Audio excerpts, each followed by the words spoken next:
সন্ধেবেলায় দাসের অফিসে ঢুকে দেখলাম ও তখনও বসে কি কতগুলো কাগজপত্র পড়ছে।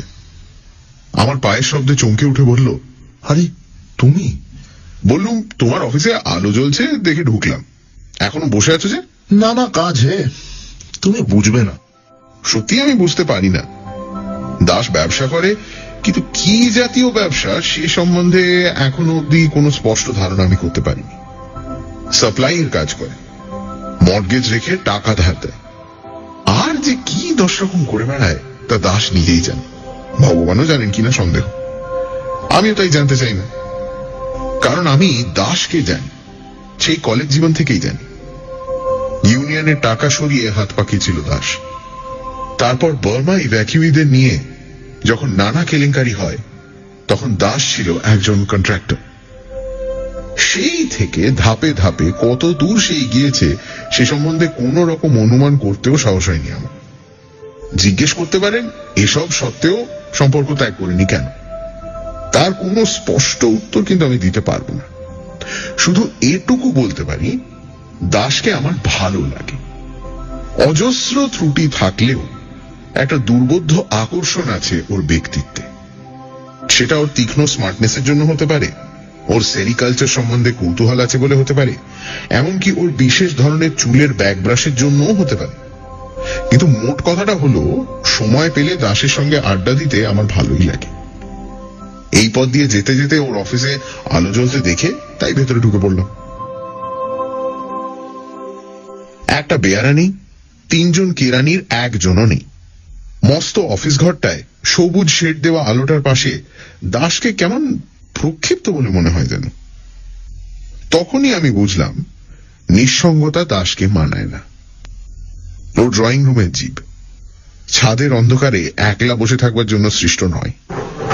ওর সামনে একটা চেয়ার টেনে নিয়ে আমি বললাম, একলা একলা এতক্ষণ বসে জকের ধন পাহারা দিচ্ছ নাকি? প্রায় তাই।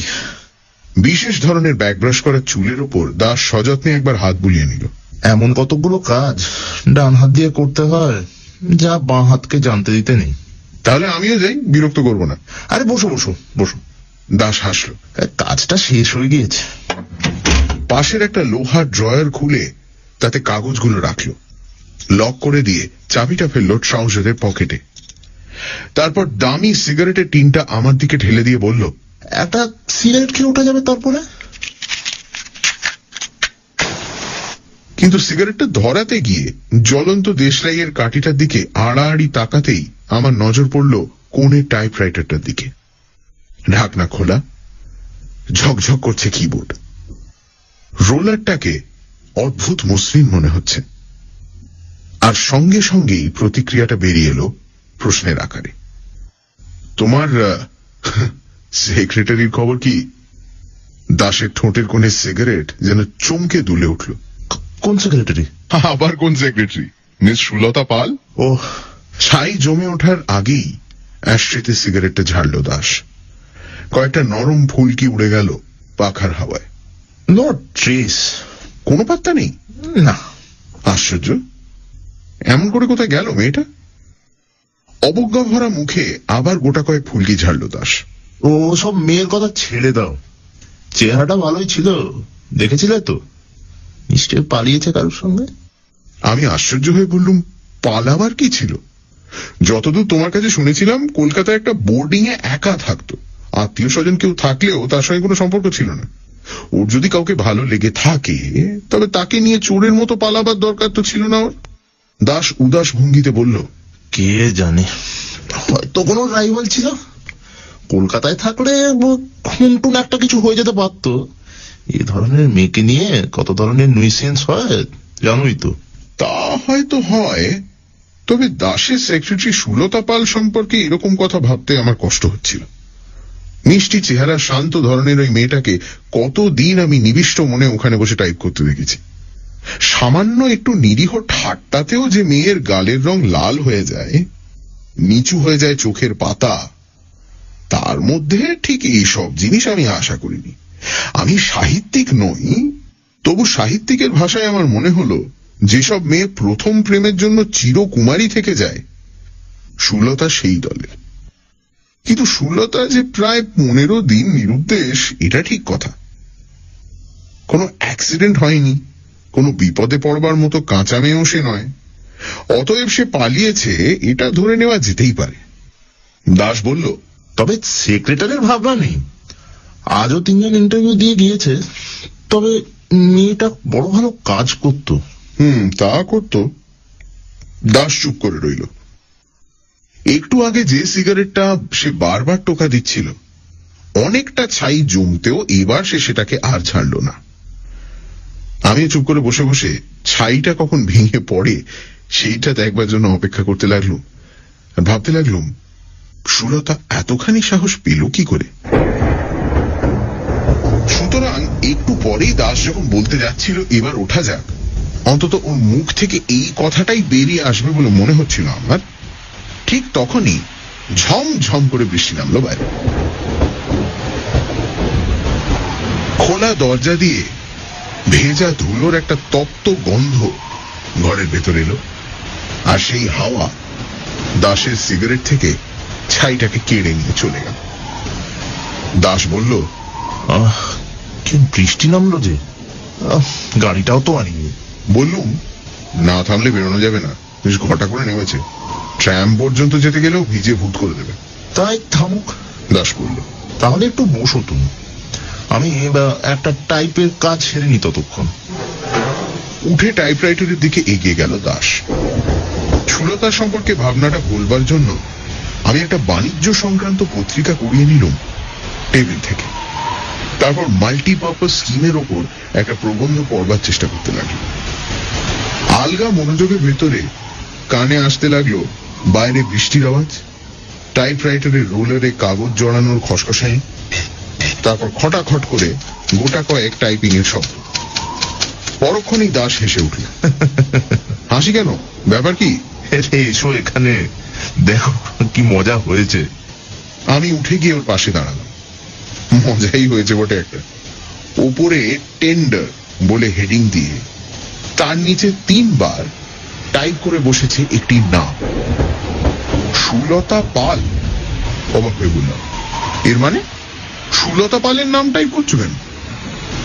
দাস বলল, আরে মানেটা তো আমিও ভাবছি। লিখতে গেলাম টেন্ডার, লিখে বসলাম সুলতা পালের নাম, তাও 1 বার নয় 3 বার। আমি বললাম, না তাতে অস্বাভাবিক কিছু নেই, এতক্ষণ ধরে ওকে নিয়েই তো আমরা আলোচনা করছিলাম, আর ওর ব্যাপারটাও এত বিস্ময়কর যে মনের ভেতরে ওর নামটাই ঘুরছিল, অন্যমনস্কভাবে তাই ছেপে বসেছ আর কি। তাই বটে। দাসের মুখের ওপর একটা বিষণ্ণ ছায়া কমে এলো। আজ 1 বছর ধরে এইখানে বসে টাইপ করেছে সুলতা, একেবারে ঘড়ি কাঁটার মতো। একটা দিন কামাই করেনি, 1 মিনিট লেট করেনি, 5 মিনিট আগে ছুটি নিয়ে চলে যায়নি কোনোদিন। এই প্রত্যেকটা চাবিতে সুলতার আঙুল জড়িয়ে রয়েছে। আবার আমরা দুজনে গম্ভীর হয়ে রইলাম। সুলতার শান্ত মিষ্টি মুখখানা আমি ভুলতে পারছি না। দাসের চোখ দুটো কেমন উদাস আর গভীর হয়ে গেছে। আমার জিজ্ঞেস করতে ইচ্ছে হলো, তুমি কি ওকে ভালোবাসতে? বাইরে বৃষ্টি পড়তে লাগলো, ধুলো আর উঠছে না।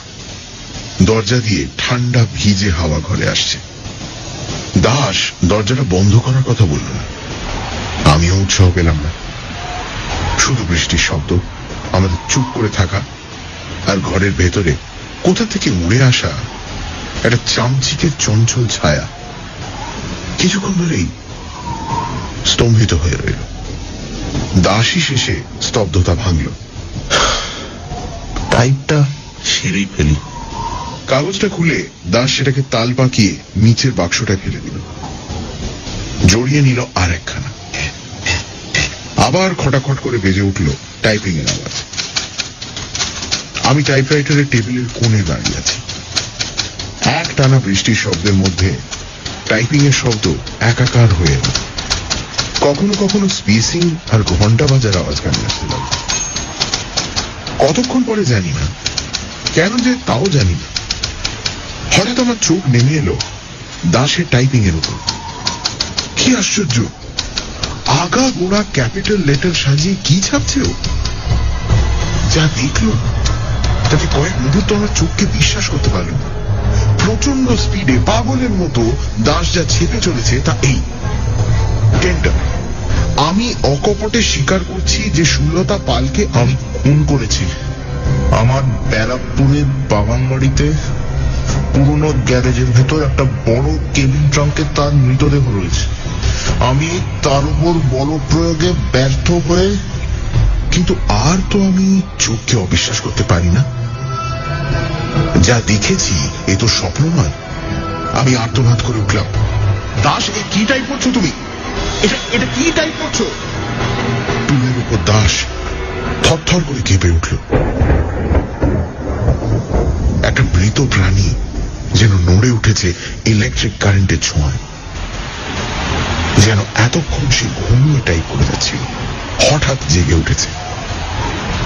আমি আবার বললাম, দাস, দাস, কি টাইপ করে যাচ্ছ তুমি? নিজের টাইপিং এর উপর চোখ বুলাতে দাসের 10 সেকেন্ডও লাগলো না।